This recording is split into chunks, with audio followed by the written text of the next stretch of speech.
नमस्कार, देश न्यूज देख रहे हैं आप। मैं हूं आपके साथ दामिनी गौर। बुलेटिन की शुरुआत करेंगे, उससे पहले नजर डालते हैं कुछ हेडलाइंस पर। महिला आरक्षण बिल पर लोकसभा में आज 7 घंटे चर्चा। कांग्रेस से सोनिया और बीजेपी से निर्मला सीतारमण लीड स्पीकर होंगी। वाईएसआर कांग्रेस का बिल को समर्थन। एससी में आज 3 मामलों की सुनवाई। इसमें अवैध प्रवासियों की नागरिकता, लोकसभा विधानसभा में एससी एसटी आरक्षण और सांसदों को आपराधिकता केस से छूट। कनाडा ने अपने नागरिकों के लिए एडवाइजरी जारी की। कहा, जम्मू और कश्मीर में जाने से बचे, मणिपुर असम भी न जाने की सलाह दी।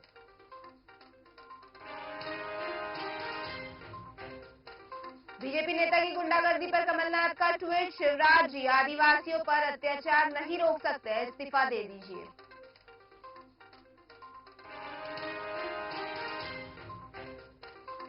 भोपाल के 9 इलाकों में डेंगू का अलर्ट। एक हफ्ते में 50 से ज्यादा मरीज मिले, सबसे ज्यादा 11 मरीज ईदगाह हिल्स इलाके में।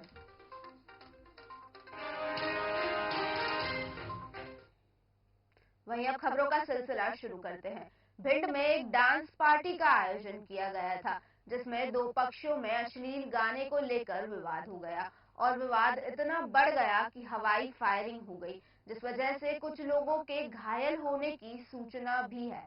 आपको बता दें, इस बात के विरोध में एक पक्ष पर कार्रवाई की गई है और इस मामले में दूसरे पक्ष पर गंभीर अपराध दर्ज कराए जाने की मांग को लेकर चक्का जाम किया गया है। वहीं पुलिस ने करीब आधे घंटे की मशक्कत के बाद जाम को खुलवाया।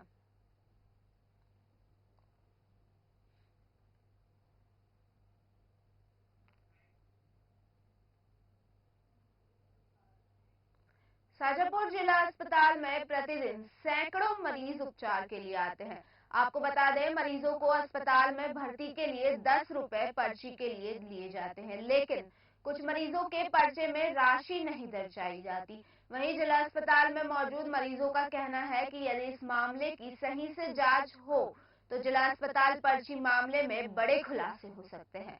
साथ ही उन्होंने कहा, जिला अस्पताल पर पहले भी कई प्रकार के आरोप लग चुके थे, लेकिन हर बार कोई बहाना करके अधिकारी भ्रष्ट कर्मचारियों को बचाने में लग जाते हैं।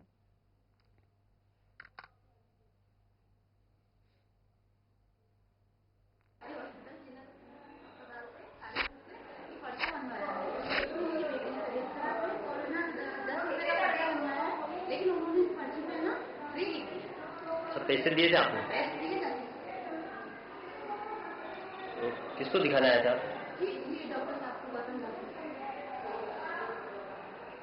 मुझे शिवरे रोगी कल्याण समिति सदस्य हूँ। मैं आज जब राउंड पे आया तो मैंने 2-3 पेशेंट से पर्चे के बारे में पूछा कि भाई आपने पेमेंट दिया है इसका।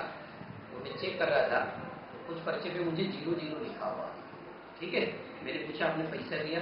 बोले हाँ हमने दिया, जबकि उसमें मेंशन नहीं था। ये सीधा सीधा अस्पताल को चूना लगाने वाली बात थी। नुकसान हो रहा था तो मैंने जाकर उनसे बात की।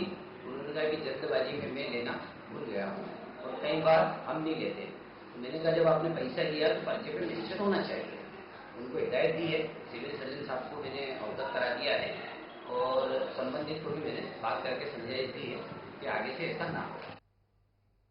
भारत ऑस्ट्रेलिया के बीच 3 मैचों की वनडे सीरीज का दूसरा मैच 24 सितंबर को इंदौर में होने वाला है और अब इस मैच पर बारिश का खतरा मंडरा रहा है। हालांकि पिछले दिनों इंदौर में हुई जोरदार बारिश के बाद अब मौसम खुला हुआ है, लेकिन पिच बनाने और मैच कराने के लिए अब 3 दिन मौसम खुला रहना जरूरी है। वहीं मौसम विभाग ने 22 सितंबर से बारिश का सिलसिला शुरू होने की संभावना जताई है। तो अगर 4-5 दिन तक ऐसा ही मौसम बना रहता है और बारिश नहीं होती है तो खेल के लिए अच्छा रहेगा।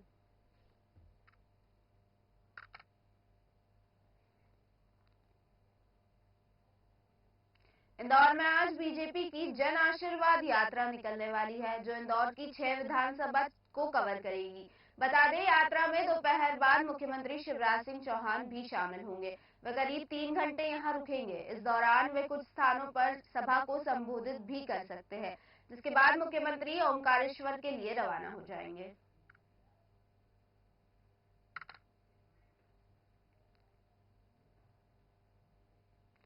इंदौर क्राइम ब्रांच ने 642 मोबाइल चोरी के मामले में मुख्य सरगना को पकड़ा है। आपको बता दें, आरोपी पुलिस के डर से नेपाल भाग गया था। पुलिस को उसके ही एक साथी से उसके यहां आने की जानकारी मिली, जिसके बाद क्राइम ब्रांच ने उसे गिरफ्तार कर लिया। यही आरोपी ने पूछताछ में बिचौलिए का नाम कबूला है।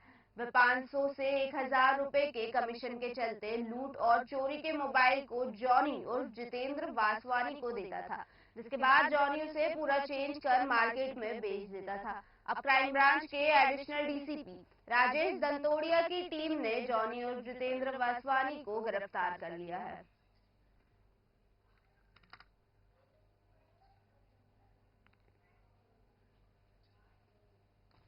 मध्य प्रदेश में बीजेपी की जन आशीर्वाद यात्रा के जवाब में कांग्रेस ने जन आक्रोश यात्रा का आगाज किया है। आपको बता दें, प्रदेश के 7 अलग अलग इलाकों से कांग्रेस के 7 सीनियर नेताओं ने इस यात्रा की शुरुआत की और ये यात्रा लगभग 11,400 किलोमीटर से ज्यादा का सफर तय कर प्रदेश के सभी 230 विधानसभा क्षेत्रों में पहुंचेंगी। वहीं जन आक्रोश यात्रा के जरिए कांग्रेस नेता जनता के बीच प्रदेश सरकार के घपले घोटाले रखेंगे, साथ ही कमलनाथ की 1.25 साल की सरकार के कामकाज और उनके 11 बयानों पर भी जनता के साथ चर्चा करेंगे।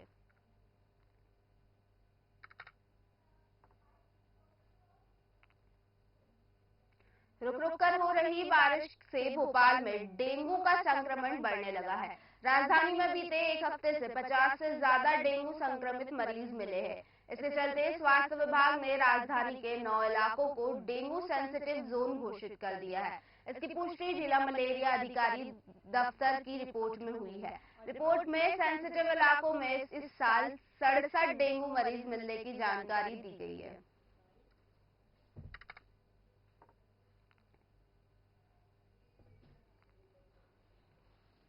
देश की राजधानी दिल्ली को एक बार फिर से किसान घेरने की तैयारी कर रहे हैं। आपको बता दें, लोकसभा चुनाव से पहले किसान मोर्चा का दिल्ली में एक बड़ा आंदोलन हो सकता है। ये बात राष्ट्रीय किसान मजदूर महासंघ के राष्ट्रीय अध्यक्ष और किसान आंदोलन के संयुक्त किसान मोर्चा के राष्ट्रीय संयोजक शिव कुमार शर्मा ने कही। उन्होंने कहा, 2020 से 21 तक करीब 1 साल चले किसान आंदोलन के दौरान 5 बिंदुओं पर सहमति बनी थी। उसमें से एक बिंदु पर भी केंद्र सरकार ने नहीं मानी है और केंद्र सरकार की वादाखिलाफी को लेकर 2024 के लिए हम बड़ा आंदोलन करने की तैयारी कर रहे हैं।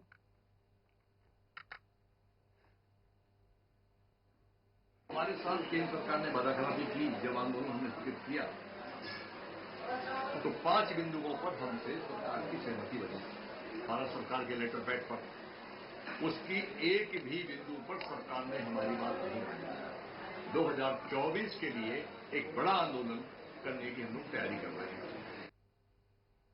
मध्य प्रदेश में बारिश का दौर थमते ही गर्मी का असर बढ़ गया है। मंगलवार को भोपाल, इंदौर, ग्वालियर, जबलपुर समेत प्रदेश के कई जिलों में दिन का टेम्परेचर 2 डिग्री तक बढ़ गया। वहीं आपको बता दें, 21 सितंबर से हल्की बारिश का दौर शुरू हो जाएगा। दरअसल मौसम वैज्ञानिकों का कहना है कि 22 से 23 सितंबर तक स्ट्रॉन्ग सिस्टम एक्टिव रहेगा। इससे एक बार फिर पूरा प्रदेश तरबतर होगा। आपको बता दें, अभी प्रदेश के 7 जिले रेड जोन में हैं। इनमें भोपाल, गुना, अशोकनगर, दमोह, सतना, रीवा और सीधी जिले शामिल है।